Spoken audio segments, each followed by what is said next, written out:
president is now trying to distance himself from both of his former aides who are now convicted felons. Mr. Trump told reporters on Tuesday that Manafort is a good man, but his case has nothing to do with Russian collusion, which he says is all part of a disgraceful witch hunt.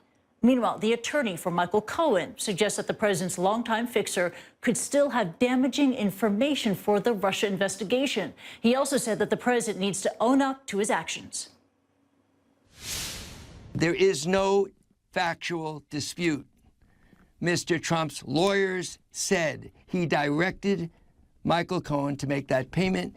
He is as much guilty of a felony. He just hasn't owned up to it. But what he did do is try to hide by asking his lawyer to do something he wasn't willing to do because he feared the electoral consequences of what was being done was to pay hush money involving two women. Now, let's talk more about all this with CNN chief legal analyst Jeffrey Toobin. He is live in Sherman, Connecticut. And Jeffrey Toobin, thank you for joining us.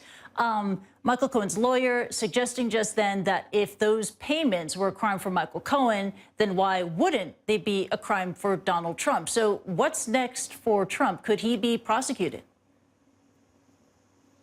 Well, the Justice Department has a policy. It's not binding law, but it is a policy that any sitting president, incumbent president, cannot be prosecuted while he's in office. And Robert Mueller, who was leading this investigation, has indicated that he will honor that policy. So I don't think there will be any criminal prosecution of Donald Trump. However, this disclosure is certain to increase calls for impeachment in the Congress. Now, the Congress currently, before the November midterm elections, is under the control of the Republicans, and they are not going to make any effort to impeach Donald Trump. But if the Democrats retake the House of Representatives, which does seem possible, this does raise the possibility of an impeachment proceeding in 2019. Gotcha. I also wanted to ask you about the implications of Cohen agreeing to this plea deal. You know, by doing so, is Cohen going to give authorities more damaging details on Trump for a lesser sentence? And could he be approached by the special counsel?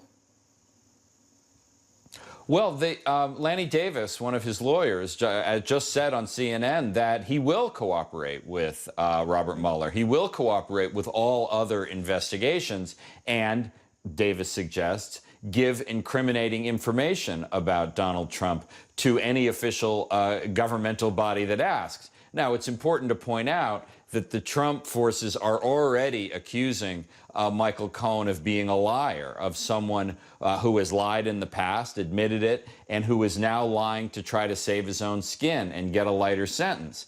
That debate is certainly going to go on for quite some time now, and it will be very interesting to see if Michael Cohen has any corroboration for the story he tells about Donald Trump. Are there other witnesses? Are there documents? Are there emails? Are there tape recordings that show Michael Cohen is telling the truth when he incriminates Donald Trump? Gotcha. And shifting attention to Paul Manafort, you know, Donald Trump still, you know, trying to make it clear that the Manafort trial had nothing to do with him or Russia, as the specific charges that were not related to collusion. But so explain to us here, how do the financial crimes of Paul Manafort fit into the larger Mueller-Russia investigation? Well, it is certainly true that in the Manafort trial, there was no direct evidence that Donald Trump did anything improper. But the whole background to the Manafort case is that Paul Manafort received millions of dollars from Ukrainian government sources that were very closely allied with Vladimir Putin. The question that hangs over Manafort's involvement is, why did he get involved in the Trump campaign? What did he do, if anything, to advance Vladimir Putin's interests during the time he was chairman of Donald Trump's campaign? Paul Manafort has not cooperated with investigations. He has not told what he knows to investigators. But there's going to be a lot of pressure on him now because he, too, is looking now at a long prison sentence. So it's true that Manafort has not implicated Donald Trump in any improper activity with regard to Russia, but there are a lot of questions that Manafort could answer if he decided to talk to investigators.